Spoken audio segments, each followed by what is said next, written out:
Salut. Alors, aujourd'hui, on va parler d'une entreprise ici assez controversée. Bon, attention, il ne faut pas que le terme controversé vous fasse peur. Bon, c'est une entreprise ici. Alors, elle a de très belles performances en termes de marge, etc., comme on va le voir tantôt tout à l'heure. Mais également, il y a beaucoup de problèmes autour, plus ou moins vrais. Je vous dis la vérité, j'ai jamais plongé le nez à l'intérieur. Mais voilà. Donc, la compagnie, c'est Applovin, comme vous l'avez vu ici. Alors, Applovin ici, globalement, c'est de la publicité de manière générale. C'est la publicité programmatique ici. Et voilà, c'est pas quelque chose de nouveau, mais ils le font d'une certaine manière, on va le dire comme ça. Donc, je fais simple. J'utilise mon prompt de base ici que vous allez retrouver également dans le bootcamp. Donc, le bootcamp qui commence le premier du mois d'octobre 2026, uniquement réservé à ceux qui veulent faire du stock picking sérieusement. OK, vous cliquez là, vous irez voir ici. OK, on en a déjà parlé ici plusieurs fois. Alors, c'est simple, je lance mon prompt de base. Et comme je l'ai dit ici, ce que vous devez faire maintenant, c'est quand une entreprise a plusieurs segments d'activité. Ici, grosso modo, c'est la publicité, hein, mais c'est toujours bien intéressant de savoir, dépendamment des différents segments qu'ils ont, que ce soit Axon Ads, Max ou bien Adjust et Uri, qu'est-ce qu'ils font précisément? Est-ce que vous comprenez ce qu'ils font? Est-ce que ça vous parle? Donc ici, par exemple, le mode d'Axon Ads Manager est à peu près, il est étroit, il est stable et vers, voilà, quand on dit stable ici, il est stable et il penche vers étroit. Pourquoi? C'est le pourquoi qui m'intéresse. Parce que vous pouvez lire à peu près tout ce qui est écrit ici. Donc, c'est le produit qui porte ici l'essentiel de la thèse ici du mot de Ablovin. Donc, le moteur d'Axon ici est entraîné sur plus de 10 milliards de dollars de dépenses publicitaires historiques. Ce qu'un analyste de Scotiabank a qualifié ici de véritable barrière à l'entrée pour les nouveaux concurrents, les nouveaux, pas les anciens. Attention, donc ce n'est pas également une barrière insurmontable. Donc le produit bénéficie ici d'un effet de réseau de données classique. Plus d'annonceurs dépensent via la plateforme, plus le modèle apprend. Donc, enfin, plus les annonceurs dépensent, plus le modèle apprend, et plus il devient précis, et ce qui attire davantage d'annonceurs. C'est une bonne chose. Donc, ça veut dire ici que l'algorithme est intéressant. Et ça, c'est un élément important. Donc, ça rentre plutôt dans l'intangible. Et cet intangible va créer un effet de réseau. Mais il y a également un problème, c'est la faiblesse structurelle ici, qui repose ici sur les pratiques de collecte des données dont la légalité fait l'objet ici d'une enquête active au niveau de la SEC, donc le gendarme américain ici de la bourse, et sur des accusations, excusez-moi, des accusations répétées de violation des conditions d'utilisation de Meta, Google et Apple. Donc les mêmes plateformes dont Applovin dépend pour une partie de ces signaux. Ça veut dire quoi? Est-ce que vous avez entendu ce que ça veut dire? Elle ne contrôle pas la distribution. Et la distribution appartient à Meta, à Google, à Apple. Je dirais même plus à Apple, Google et ensuite Meta parce qu'eux, ils ont le logiciel d'exploitation sur la plupart des téléphones parce que voilà, elle présente ces publicités-là sur les téléphones, etc. Peut-être qu'elle fait d'autres choses ici. Avant tout, c'était une façon ici pour les créateurs de jeux vidéo ici sur mobile ici d'attirer des clients.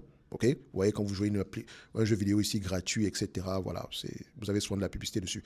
Bref, euh, ça, c'est l'élément qui me fait le plus peur parmi tout ce qu'on peut raconter sur cette compagnie.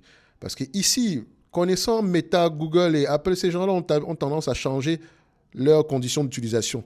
Ce qui veut dire qu'en changeant les conditions d'utilisation, ça pourrait impacter, en tout cas temporairement ou de manière perpétuelle, les marges bénéficiaires de Axon Ads. Faites très attention. Et cette partie-ci, à partir de là, ici, c'est... Enfin, juste cet élément, ça pourrait m'encourager à ne pas mettre une pondération très peu élevée de mon portefeuille sur cette compagnie. Mais attention, là, je parle encore uniquement en me fiant à cet élément-ci, mais je veux le creuser en profondeur. Je pourrais trouver des éléments contraires. OK? Donc, c'est un élément qui, moi, va avoir tendance à m'intéresser, au-delà même des chiffres. Parce que si on regarde les chiffres de manière générale sur Applovin, ça ressemble à ceci. Quelqu'un qui regarde les chiffres de cette compagnie, croissance des revenus, il aime ça. Quand on regarde ici la marge brute, qu'est-ce qu'on observe? On a une marge brute qui est de plus en plus élevée, de 55 à 88%. C'est extraordinaire, littéralement. Et ça ne s'arrête pas. Marge EBITDA ici, également, même tendance. Donc, il y a quelque chose de spécial au sein de cette compagnie. Mais comme je l'ai souvent dit, c'est le qualitatif ici qui se détériore avant le quantitatif. Et donc, nous, ce qui nous intéresse dans le bootcamp, c'est le qualitatif. Si vous voulez faire du stock picking sérieusement, rejoignez le bootcamp. On n'a qu'une trentaine de places. Et à mon avis, il en reste encore 27 aujourd'hui. Je ne vais pas vérifier si quelqu'un d'autre en a pris ici. Mais n'oubliez pas, les tarifs augmentent chaque semaine. Parce que ça fonctionne. Alors, si vous avez l'ambition d'apprendre à faire du stock picking sérieusement ici, parce qu'on pratique directement, il n'y a pas de 40 heures de cours ni quoi que ce soit. On va directement droit au but avec une analyse fondamentale sur une entreprise. Et c'est vous qui allez la faire. Ne vous inquiétez pas. Si vous savez faire 1 plus 1 égale 2, vous êtes au bon endroit. Ça va aller pour vous. Alors, maintenant, Applovin, de manière générale ici, oui, les marges augmentent. Mais ce qui m'intéresse, c'est le pourquoi. Est-ce que c'est durable? Et comme je l'ai dit, la distribution déjà, je sais que ça, c'est un élément que je vais avoir tendance à observer à long terme. C'est l'élément qui pourrait littéralement détruire la thèse d'investissement.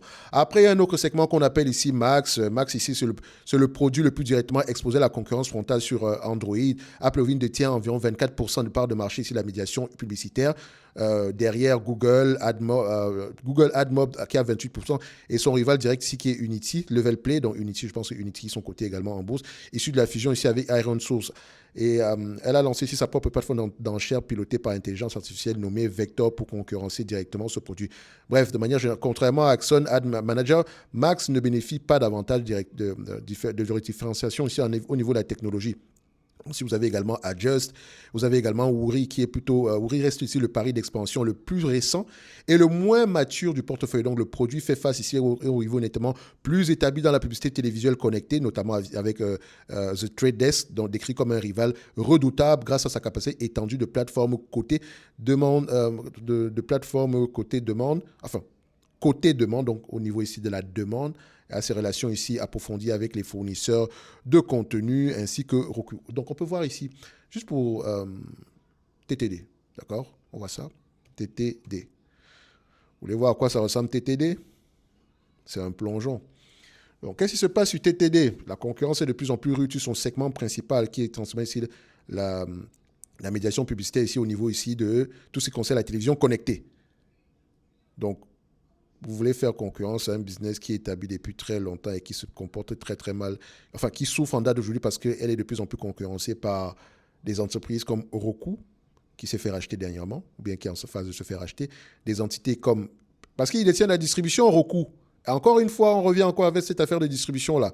Vous voulez concurrencer Netflix, qui a son propre DSP. Vous avez également une entité comme...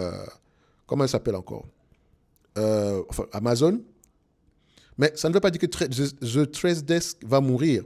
Ça pourrait même être une très bonne cible d'acquisition. Parce que quand on regarde The Trade Desk ici, c'est 6 milliards globalement. Si quelqu'un veut l'acheter en date d'aujourd'hui, voilà, quelqu'un paiera à peu près aux alentours ici 2 fois, peut-être une douzaine de milliards pour en faire l'acquisition. Donc, admettons. Donc, ça allait sous-évaluer. Ici, nous avons cette compagnie Applovin qui a une valorisation de 106 milliards. Ça veut dire quoi? Ça veut dire que Applovin pourrait racheter The Trade Desk. C'est possible. C'est justement pour avoir pour essayer pour prendre des parts de marché assez rapidement. Elle a le potentiel de le faire. C'est la plus petite en termes de chiffre d'affaires, je pense bien. Enfin, si ma mémoire est bonne, il ne faut pas que je raconte des conneries ici. Donc, on a un chiffre d'affaires de 6 milliards ici. Quand on regarde ici TTD, on a un chiffre d'affaires de combien? 2 milliards, donc c'est Applovin est tellement plus gros que ça. Donc, excusez-moi. Donc, de manière générale ici, pour entrer dans ce marché, ça serait intéressant de prendre l'acquisition ici de TTD. Je ne serais pas étonné que TTD se fasse racheter. Je dis toujours mes choses comme ça. Comme vous pouvez le voir ici, TTD également a de très bonnes marges, etc.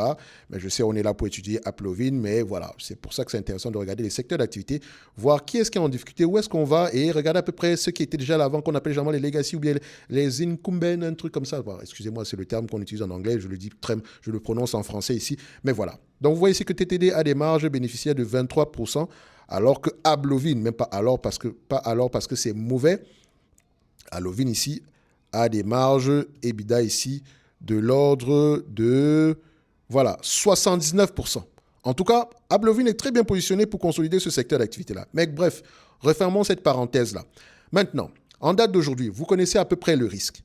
Est-ce que vous êtes prêt à acheter cette compagnie au prix actuel? Le prix actuel ici, il faut qu'on regarde ici les SBC d'abord. SBC en fonction des revenus ici, on a à peu près des SBC de 4%. C'est la tendance ici qui m'intéresse de moins en moins élevée. Mais est-ce que les SBC du point de vue volume diminuent? Stock-based compensation, on a quelque chose alentour de combien? 282, c'est plutôt resté stable depuis 2023, mais en termes de pondération, en termes de chiffre d'affaires, on a une diminution, ce qui est intéressant.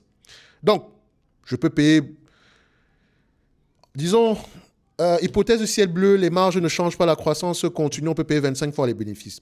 Hypothèse ici de base, pour moi, hein, en prenant en considération le risque ici lié à Meta, etc. 15 fois les bénéfices, en maintenant à peu près le même niveau de marge, etc., tout en ayant de la croissance, pourquoi pas. Donc, on peut prendre tous ces deux niveaux-là. Donc, ça peut être intéressant de suivre comme compagnie. Donc, on est Sec Media ici. Et je vais faire simple. Hein. Est-ce que c'est un business qui est prévisible? Tant qu'il y a de la croissance, le business va toujours sembler prévisible de manière générale à long... Enfin, par rapport à l'historique qu'on a, c'est un business également assez bien suivi. Vous pouvez voir ici que les attentes des analystes ont augmenté sur les dernières périodes. On peut également voir avec les cash flows opérationnels, les attentes des analystes sont plutôt, ils sont de plus en plus, par rapport à il y a un an, optimistes, et c'est plutôt correct ici. Et ça semble être un business assez prévisible du point de vue des cash flows opérationnels. En date d'aujourd'hui, je vais prendre mes lunettes roses. 20 fois les cash flows opérationnels en prenant en considération les attentes de 2028. Ça donne à peu près $530. La dette nette ici, on n'en a presque pas, 530. Et je mettrai ici Applovin dans le secteur média, j'actualise. $530, ce sera mon target price. Bon, évidemment, quand on fait de l'analyse quantitative, c'est essentiellement pour déterminer si une entreprise mérite notre attention au-delà des chiffres. Elle a eu de très bons résultats dernièrement, mais comme je l'ai dit, ce qui m'inquiète plutôt, c'est comment est-ce qu'elle peut faire pour se protéger des compagnies qui contrôlent la distribution. OK? N'oubliez pas également qu'on peut la laisser vivre tranquillement ici parce qu'on ne veut pas que le régulateur nous tape sur les doigts. On va se dire, oh, regardez, celle-là, elle arrive à nous concurrencer alors qu'on fait exprès de la laisser nous concurrencer. OK? Donc, on est à X20 OCF de 2028. C'est bien ça?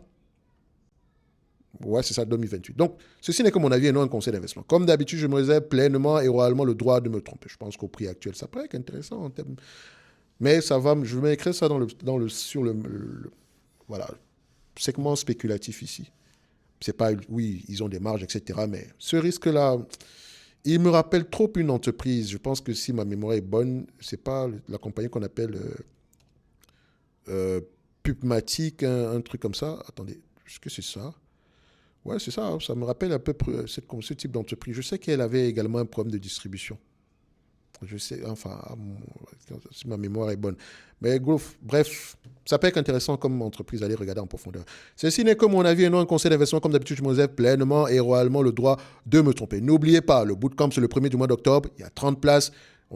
3 places ont déjà été prises présentement et les tarifs sont évolutifs jusqu'au 1er du mois d'octobre s'il reste encore des places de manière générale. Donc, ne venez pas trop tard et vous dire ici que, terrible. Quelqu'un m'a posé la question, ouais, mais pourquoi ici, machin truc? Ça fonctionne, point à la ligne, ok? Donc, on se donne rendez-vous sur la prochaine vidéo, un like, un abonnement, un commentaire, ça fait toujours plaisir. Applovin, très intéressant.